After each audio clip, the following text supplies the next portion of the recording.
ખોરોને પકડી લેવા પોલીસ દ્વારા સર્ચ ઓપરેશન હાથ ધરવામાં આવ્યું છે, જે અંતર્ગત રાજકોટ પોલીસે રામનાથપરા, સોની બજાર સહિતના વિસ્તારોમાં સર્ચ ઓપરેશન હાથ ધરવામાં આવ્યું છે, જે અંતર્ગત વધુ 6 બાંગ્લાદેશી શખ્સને પકડી લઈ કુલ 21 શખ્સને ડિટેન કરી તેની પૂછતાછ કરવામાં આવી છે. વિશેષ કાર્યવાહી કરવામાં આવી છે.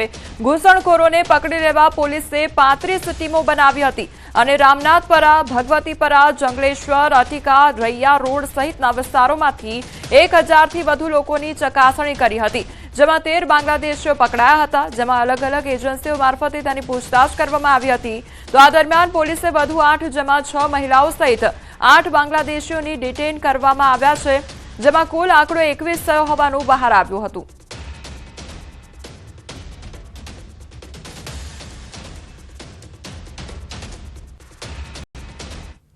વલસાડ જિલ્લામાં ગેરકાયદેસર રીતે રહેતા લોકોને ઝડપવા પોલીસ તંત્રએ કમર કસી લીધી છે. બાંગ્લાદેશી ઘૂસણખોરોને ઝડપવા વલસાડ જિલ્લા પોલીસના અભિયાનને વધુ એક સફળતા મળી છે. તો પોલીસે વધુ 4 બાંગ્લાદેશી ઘૂસણખોરોને ઝડપી પાડ્યા છે. આ અગાઉ પોલીસ 7 બાંગ્લાદેશીઓની ધરપકડ કરી ચૂકી છે. વધુ 4 ઘૂસણખોરો ઝડપાતા આંકડો 11 થઈ ગયો છે. તો આ વખતે ઝડપાયેલા 4 બાંગ્લાદેશોમાં એક મહિલાનો પણ સમાવેશ થાય છે. આ આરોપીઓ જુદા જુદા સમયે પશ્ચિમ બંગાળની બોર્ડરથી ભારતમાં ઘૂસણખોરી કરી હતી અને ત્યારબાદ તેઓ અલગ અલગ વિસ્તારોમાં ફેલાયા હતા. તેઓ વાપી અને વલસાડ જિલ્લામાં આવી આસપાસના વિસ્તારની કંપનીઓમાં ચોરી છુપીથી ઓળખ છુપાવી કંપનીઓમાં કામ કરતા હોવાનું બહાર આવ્યું છે.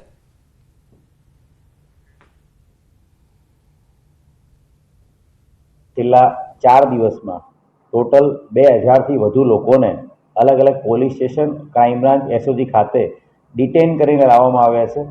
શંકાસ્પદ રહેતા તમામ લોકોને પૂછપરછ કરવામાં આવી રહી છે. એમના ડોક્યુમેન્ટ્સ વેરીફાઈ કરવામાં આવી રહ્યા છે અને જેના કારણે આજથી 2 દિવસ પહેલાં ટોટલ ઉમરગામ વિસ્તારમાં 7 જેટલા બાંગ્લાદેશી નાગરિકોને પકડી પાડવામાં આવ્યા હતા. એમને હાલ ઉમરગામ પોલીસ સ્ટેશન ખાતે ડિટેન કરવામાં આવેલા છે. જમ્મુ કાશ્મીરના પહેલગામમાં થયેલ આતંકી હુમલા બાદ પોલીસ હવે એલર્ટ મોડમાં જોવા મળી રહી છે. ત્યારે બનાસકાંઠા જિલ્લાના વડગામમાં પોલીસ દ્વારા શંકાસ્પદ લોકોની તપાસ હાથ ધરવામાં આવી છે, જેમાં 10 મદ્રેસા તથા 27 મસ્જિદો અને 15 કોલ્ડ સ્ટોરેજ સહિત મુર્ગા ફાર્મ તેમજ બકરા ફાર્મમાં તપાસ કરવામાં આવી હતી. 150થી વધુ પરપ્રાંતીય ઇસમોના ડોક્યુમેન્ટની ચકાસણી કરવામાં આવી હતી. તો વડગામ પોલીસે આધાર કાર્ડ તેમજ અન્ય ડોક્યુમેન્ટ સરકારીની વેબસાઇટ પર ઓનલાઈન તપાસ કરવામાં આવશે, તેમજ ડોક્યુમેન્ટ ડુપ્લિકેટ હશે તો કાયદેસરની કાર્યવાહી પણ કરવામાં આવશે. છેલ્લા 3 દિવસથી વડગામ પોલીસ સ્ટેશન વિસ્તારમાં આવેલ પોલ્ટ્રી ફાર્મ જેવા કે મરઘા ફાર્મ, બકરા ફાર્મ, કોલ્ડ સ્ટોરેજો, આશરે લગભગ 15 કોલ્ડ સ્ટોરેજો આવેલા છે આપણી જોડે. એ સિવાય મદ્રેસાઓમાં જે બહારના રાજ્યોમાંથી આવેલા મૌલવીઓ, આ તમામ જગ્યાએ જે પરપ્રાંતિયો અલગ અલગ જેમ કે મહારાષ્ટ્ર, કર્ણાટક, બિહાર, યુપી અલગ અલગ રાજ્યોમાંથી આવેલા પરપ્રાંતિયોની વેરિફિકેશન કરવું ખૂબ જ અગત્યનું હોય. એ બાબતે એસપી સરે સૂચના આપેલી છે.